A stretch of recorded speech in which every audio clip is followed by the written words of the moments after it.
झमझम करके बारिश हो रही है। भादों का महीना है।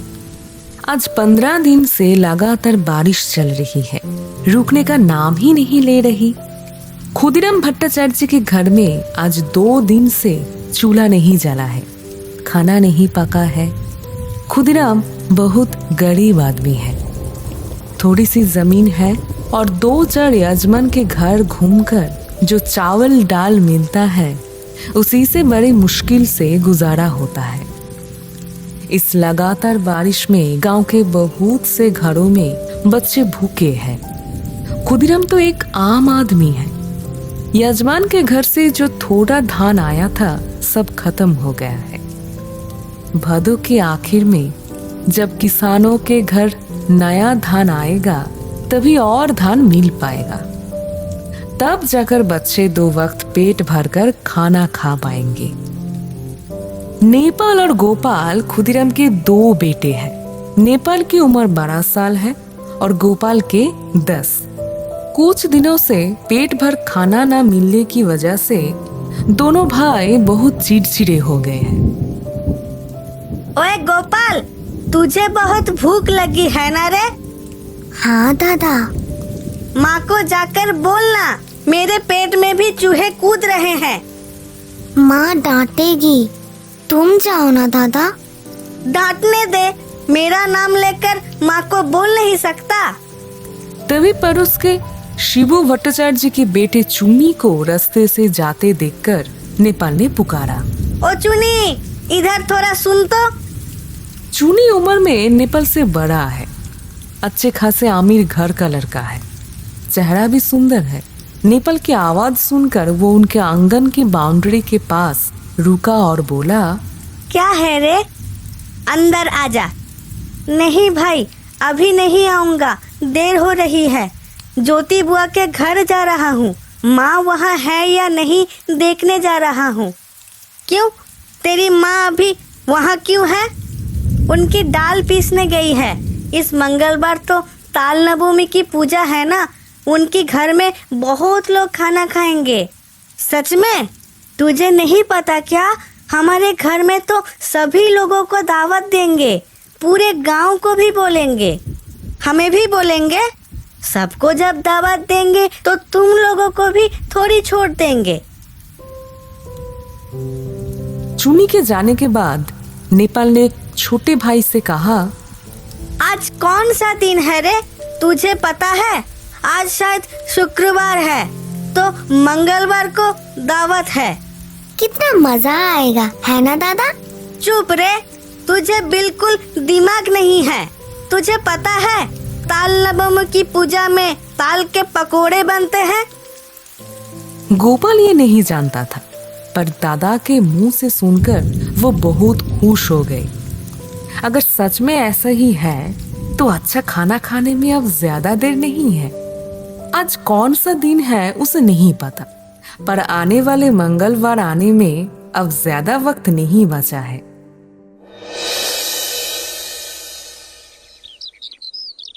दादा के साथ घर लौटने के रास्ते में ज्योति बुआ का घर पड़ता है।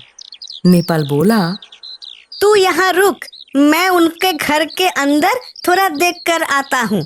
उन्हें तो ताल की जरूरत पड़ेगी। अगर वो ताल खरीद ले तो? इस गांव के अंदर कोई ताल के पेड़ नहीं है। मैदान के पास एक बड़ा सा ताल का तालाब है। नेपाल वहीं से ताल इकट्ठा करके गांव-गांव बेचता है। ज्योति बुआ सामने ही खड़ी थी। वो गांव के नटोबर मुखर्जी की पत्नी है। असली नाम हरिमती है, पर गांव के सभी बच्चे उन्हें ज्योति बुआ कहते हैं। ताल लोगी बुआ? लूंगी क्यों नहीं, आने वाले मंगलवार को तो हमें ताल चाहिए ही। ठीक उसी वक्त दादा के पीछे पीछे गोपाल भी आकर खड़ा हो गया। पीछे कौन है रे? गोपाल, तो शाम को दोनों भाई मिलकर कहाँ गए थे? मछली पकड़ने। कुछ मिला? वही तो छोटी मछलियाँ। तो हम चलते हैं बुआ। अच्छा, जाओ बेटा। ज्योति बुआ ने ताल को लेकर और कोई दिलचस्पी नहीं दिखाई। ये ताल नवमी की पूजा के लिए उन्हें दावत देने की बात भी कुछ नहीं की। हालांकि दोनों को उम्मीद थी शायद ज्योति बुआ उन्हें देख के ही दावत दे देंगी। दरवाजे के पास जाकर नेपाल ने फिर पीछे मुड़कर पूछा, तो ताल लोगी ना? ताल? हाँ, दे जाना बेटा। कितने पैसे लेता है? 2 ताल का 1 पैसा लेता हूँ। आप 1 पैसे में 3 ताल ही ले लेना। बिल्कुल काले रंग के बड़े ताल है ना। ताल नवमी के दिन हमारे घर में ताल के पीठे बनेंगे, इसलिए बहुत अच्छे ताल चाहिए। एकदम काले रंग की ही ताल मिलेंगी, आप खुद से देख लेना।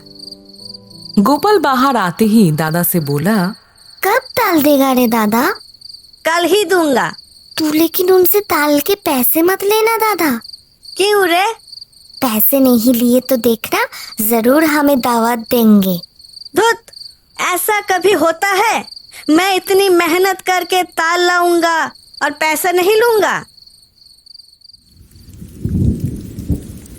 रात को बहुत तेज बारिश शुरू हो गई। शाय शाय करके तूफानी हवा चल रही है। पूरब वाली खिड़की रस्सी से बांधी थी। हवा से रस्सी टूट गई और पूरी रात खट खट आवाज होती रही। गोपाल को नींद नहीं आ रही, उससे अजीब सा डर लग रहा है। वो लेटे लेटे सोच रहा है, दादा ने अगर ताल के बदले पैसे ले लिए तो और लोग और दावत नहीं देंगे। ऐसे कभी करते हैं क्या? बहुत सुबह उठकर गोपाल ने देखा घर के सभी लोग सो रहे हैं। कोई अभी तक नहीं उठा था। रात की बारिश रुक गई थी। अब थोड़ी रिमझिम बारिश हो रही है। गोपाल दौड़ते हुए गांव के ताल के तालाब पर चले गए। मैदान में घुटनों तक पानी और कीचड़ है। गांव का गणेश हाल कांधे पर लिए इतनी सुबह मैदान की तरफ जा रहा था। उसे देखकर बोला, क्या खोका ठाकुर, इतनी सुबह कहाँ जा रहे हो? ताल इकट्ठा करने, तालाब के किनारे। वहाँ लेकिन सांप का बहुत डर है खोका ठाकुर। इस बारिश के मौसम में अकेले वहाँ मत जाओ। गोपाल बहुत डरते हुए तालाब के किनारे ताल के झुंड में घुसकर ताल ढूंढने लगा। पानी के बिल्कुल पास एक बड़ा और काला ताल पड़ा था। उसको उठाकर वापस आते वक्त 3 और छोटे ताल उसे मिले। छोटा बच्चा, इतने सारे ताल उठाने की ताकत उसमें नहीं है, इसीलिए सिर्फ 2 ताल लेकर वो सीधा ज्योति बुआ के घर पहुंच गए। ज्योति बुआ अभी बस में दरवाजे खोलकर गोबर पानी छिड़क रही थी। उसे इतनी सुबह देखकर हैरान होकर बोली, क्या देखो का, इतनी सुबह? तुम्हारे लिए ताल लाया हूँ बुआ। ज्योति बुआ और कुछ ना बोलकर ताल दोनों हाथों में लेकर घर के अंदर चले गए। गोपाल ने एक बार सोचा पूछ ले कि तालनवमी की पूजा कब है, पर उसकी हिम्मत नहीं हुई।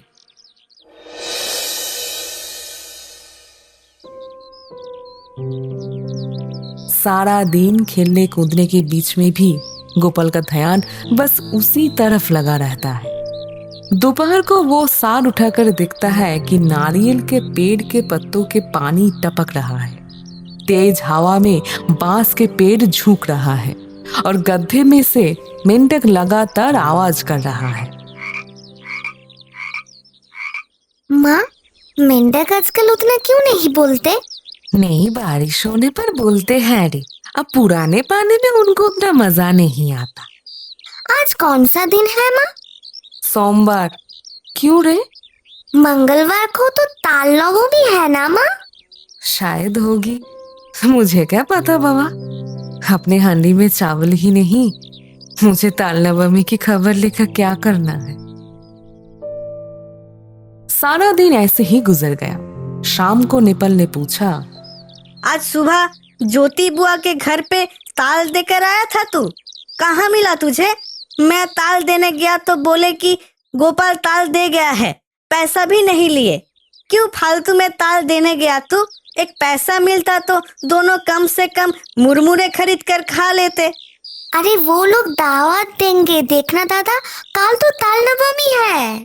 वो लोग ऐसे ही दावत देते रे, पैसा लेता तो भी देते। तू एकदम उल्लू है। अच्छा दादा, काल ही तो मंगलवार है ना? हूँ। रात को खुशी के मारे गोपाल को नींद नहीं आ रही। घर के पास वाले बड़े बकुल पेड़ पर जुगनू चमक रहे हैं। खिड़की से उस तरफ देखते देखते वो सोचता है, कब कल सुबह होंगे, कब रात कटेगी। सपने भी देखे।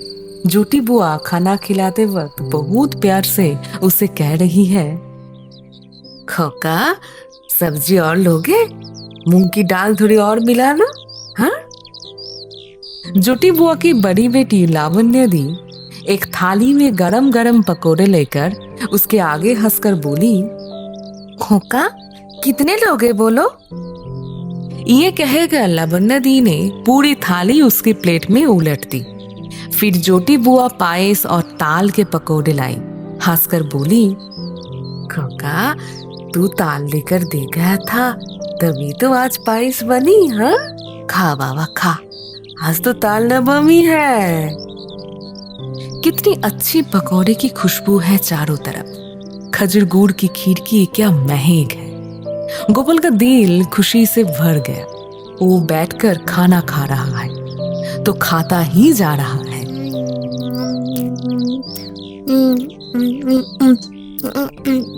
सबका खाना खत्म हो गया है पर वो अब भी खा ही रहा है।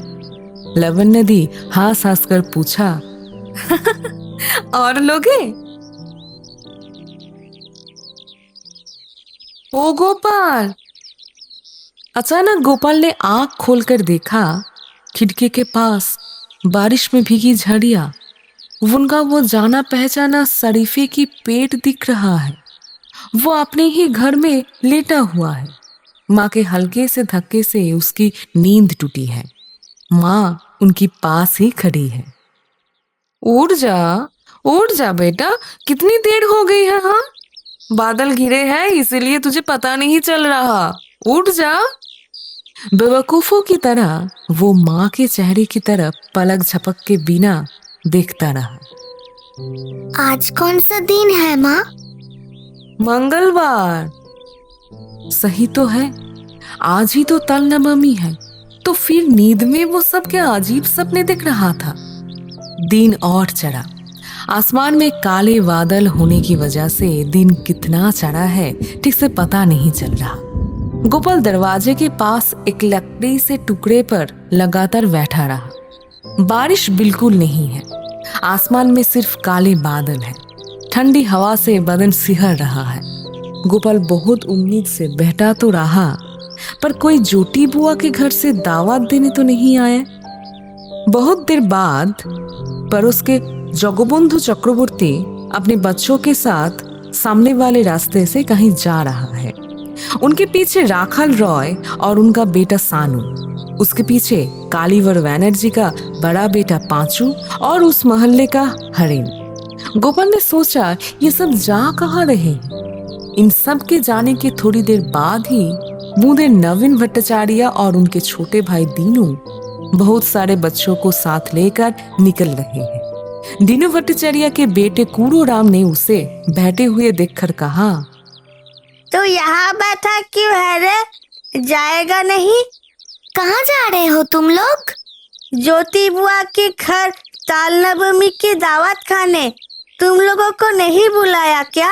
ओ, उन्होंने तो चुन चुन कर दावत दी है, सबको थोड़ी ना बुलाया है।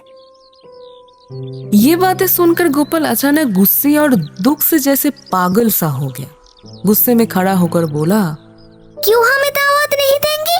हम थोड़ी देर में जाएंगे। गुस्से करने वाली ऐसी क्या बात उसने कह दी, ये समझ न पाकर कूड़ोराम हैरान होकर बोला, बाप रे, इसमें इतना गुस्से करने का क्या बात है? क्या हुआ है तुझे? उनके जाते ही गोपाल की आंखों से आंसू छलक पड़े, शायद दुनिया की इस नाइंसाफी को देखकर। दावत की उम्मीद में वो कितने दिनों से रास्ता देख रहा था, पर उसकी राह तकते रहना ही बेकार हो गया। उसकी आंसुओं से धुंधली होती नजरों के सामने से पर उसके हारू, हितेन, देवेन, गुटके सभी अपने पापा और चाचा के साथ एक एक करके जोटी बुआ के घर की तरफ चले गए।